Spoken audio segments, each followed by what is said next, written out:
郭台铭显然并还没有死心哦，还在活动哦，中南部还在活动啊，等等哈。那陈玉珍哦，这支持郭台铭就抛，应该有个防专条款哦，保留换候的空间啊。所以当时洪秀柱都可以一个防专条款，为什么现在不行有呢？还没有提名啊？这个7月23，国民党才全代会才正式提名啊。周立伦说：“你不要长他人威风，为丽云创造话题啊。”那陈玉珍提的防专条款是15%啊，就不能低于15%了啊。侯友宜说：“我们团结在一起会走得更远，最后我们一定会赢啊！”现在虽然民调不是最高啊。那周立伦也说呢，张善政，你看他们去上周去合体嘛啊，说张善政一开始参选很辛苦啊，但是拿下了监控选区桃园呢，希望侯友宜也是这样啊。那另外呢，这个周立伦把他的北桃部队招回来了啊，当过新北啊，当过桃园的首长嘛，说现在为了大选要备战啊。那侯友宜的竞选总部要在7月前正式成立啊。那另外呢，郭台铭啊，那国民党说我们绝对不换侯友宜，亲痛仇快的言论到此为止了，不要再讲什么换侯啊，亲痛仇快。那我们要整合郭台铭，而且很乐观哦，而且呢，相信郭台铭承诺支持国民党人选。你国民党不是讲过吗？郭台铭说要支持谁被提名就要支持谁吗？啊，你现在怎么想自己选呢？哦，所以呢，相信郭台铭会承诺的啊。那关公不是都很这个重然诺吗？啊，那选前7个月啊的这个，他这边用了3个民调机构了哈。那基本上呢，这个赖清德啊，这 TBS 做柯文哲是第1啊，那其他基本做呢，柯文哲是第2，侯友宜3个都是第3啊。那另外呢，这个苗栗啊，在竹南中港慈玉宫即将洗港这个活动呢，郭台铭又跟钟东锦县长在一起合体，所以就郭台铭没有停止啊，马不停蹄，到处在跑的哈。那另外呢，一部分的韩粉也没归队哦，加上郭台铭很多人对他有期盼哦，所以这是为什么侯友宜民调高不起来在这个地方，因为有些人可能就不讲哦，或者他去支持柯文哲或者怎么样，他就是不愿意说这个时候我支持侯友宜啊。那所以呢，国民党这个团结这个老问题到底一直不能解决，到底怎么回事哈？那另外呢，这个台湾民意基金会的董事长尤益农是说，陈水扁当开始是只有21%，对不对？还是赢啊，哦，所以呢，蓝营要反省啊，哦，等等啊，那这个尤益农是说换人或是柯侯配了。哦，侯柯配柯侯配啊，和这种事情是无情无义的。但是我觉得国民党现在大概也没有换人的空间，也是不太可能的啊。现在只有侯友宜自己把自己壮大起来，脱胎换骨，让人家眼睛一亮，说啊，侯友宜变了哈，才有机会了。那凤馨怎么看？我觉得真正的问题其实出在说，每一天的话题其实它都需要有一个能够吸引读者、观众、乐听人的重要话题。如果说今天侯友宜阵营没有办法创造出一个能够吸引乐听人的话题，然后这社会就会创造出一个对他不利的话题，这就是最简单的一个因素。所以侯友宜其实他要做的事情就是不断创造议题。那这个不断创造议题有属于你自己的老议题，比如说两岸，这是你自己的老议题，理论上你就应该要让这个议题让自己不断加分，不断加分。其实我觉得能源政策也是如此。理论上来说，就是国民党这边可以没有包袱的来谈能源政策，因为现在非核家园这件事情已经证明是错的了吧？哈，那就连这个赖清德自己都已经很犹豫，都不知道该怎么继续的走下去。那这时候国民党大大方方，侯友宜尤其应该大大方方，不要再去计较于这个细节，你就直接的说出你的主张。你现在只有讲核2、核3要延役，对我来说当然是不够的，因为我心目中是有一套完整的能源政策想法的。那第一个当然是先从占比开始先说起嘛，你的再生能源占比是多少，你的核能占比是多少，而因此你可以减少多少对于煤炭的这个依赖，减少多少对于天然气的这个依赖，这个是前提。前提完了之后，这是算术问题了。接下来的算术就是我的核能电厂如果是占比20%或25%，我要做哪些事情？核2、核3延役其实是不够的，核1也要延役，核4其实是要重启。那我可以很明白的说，我希望核4在什么前提之下重启？比如说我再举办一次公投啊，反正公投2年之后是可以再重投啊。我就再询问大家一次，如果大家有共识的话，我会在什么前提之下让它可以重启？这是核1、核2、核3、核4。后面我还可以更进一步的，如果你真的对于核能有进一步的了解的话，我对于全世界如何的将核废料转为下一代燃料棒这件事情，我要全心的加入。我愿意支持很多相关的投资，因为不管法国、中国大陆，乃至于美国，其实都有相关的研究投资，而且有些其实都已经进入到了成熟的阶段。好，我对于小型模组化核电厂，我要不要去这个研究，甚至于我可能要开始订定小型模组化核能的这些这个核反应炉呢，它的设置的一些相关的规范，你要把规范出来。那我的目标很简单，工业区所有用电量最大而且不能够断电的这一些工厂，我优先设置，只要它的地理环境是适合的，我优先设置，让我们的工业运作绝对不会有缺电的问题，而同时它又不会影响到民生用电，它都是一个很完整的一套想法，这些都是可以得分的。就是侯友宜只要他一步一步的把他的主张，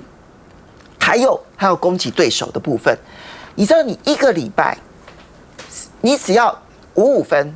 一半提出你的适当的政策，然后引起话题讨论；另外一半你去攻击民进党现在的这样子的一个执政上面所造成的一些问题，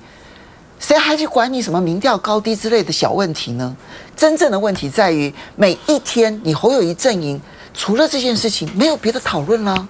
你不能够让大家变成流水账啊！你的行程选举了啊，选举是这样，选举2个了，第一个就是上天是很公平的，每个候选人时间是一样的。我就是这么多时间，明年1月13选嘛，谁最会掌控时间，谁最会把时间最有效的运用，谁会赢，这第一个。第二个，谁犯的错误最少，谁犯的错误是可以弥补的错误，有些错误是不能弥补的哦，谁会赢。第三个，谁决定议题，谁决定战场，谁决定时间哦，谁赢。就是说我要决定什么议题，这个议题在什么时候抛出来，我抛出来以后让对方措手不及，对方要回应，你谁能够掌握这样的优势，你就赢。所以其实选举对上帝来讲真的公平啊，都是我就给你们多时间嘛，那你们来比嘛，看到底要怎样嘛。来，永平，刚才在谈这个电的政策哈，我实在必须很语重心长的讲我在端午节连假之前呢，参加了一个会议，我听到那个国发会哈的一个报告呢，我大吃一惊，因为国发会呢，他们现在在研究的是一个世界的2050年的碳净零排放的一个规划路径。换句话说呢，其实很迫切了这个不是到2050年，到2050年的碳的排放要归零。可是事实上呢，从2024、25之后到2030呢，你有很多产品，你如果用的是火力发电不管它是煤还是这个油天然气，其实你的产品是根本卖不出去的。那这件事情我们国发会明明知道，可是呢政府呢却没有在能源政策上做调整。那国发会呢在那个报告里面天马行空的是什么？我今天跟大家讲，大家一定会吓坏了。它的预备呢，我们国家所谓的2050年碳净零排放的规划呢，是到了2050年的时候，绿电的占比呢50%到60%。各位观众朋友，我们讨论了这么久，马英九的8年呢，那天还在赵先的节目吵架，罗志强跟谁在吵架，说马英九的时候，到底绿电有没有做到5？好，那不管有没有做到5，起码马英九做到了4点多。那蔡英文到现在8年要结束的，他连4%都没有做到。现在整个绿电呢不到8%。那换句话说呢，我们一个8年的总统都做4%的绿电好了。那到了2048年，我们再3个8年的总统下去，我们的绿电的占比加起来20%而已啊，也那个国发会现在期待的所谓绿电的50%、60%，难怪会出现刚才这个很多国土规划讲的很害怕的那些教授说的，你就是全台湾的农田全部通通不要种作物了，通通都给你装满太阳能光电板也不够啊。所以换句话说，你火力发电不能做了。刚才那个我们这个孟凯也讲了，那个现在火力发电它一直提高它的占比，他也知道也不能做了。这些通通都不能做了以后，你除了重启核电，你重新动用核能，你还有什么解决方案？完全没有解决方案了嘛。所以刚才大家还在谈说，到底核能占比是什么？我认为核能的占比，不管是20%或25%。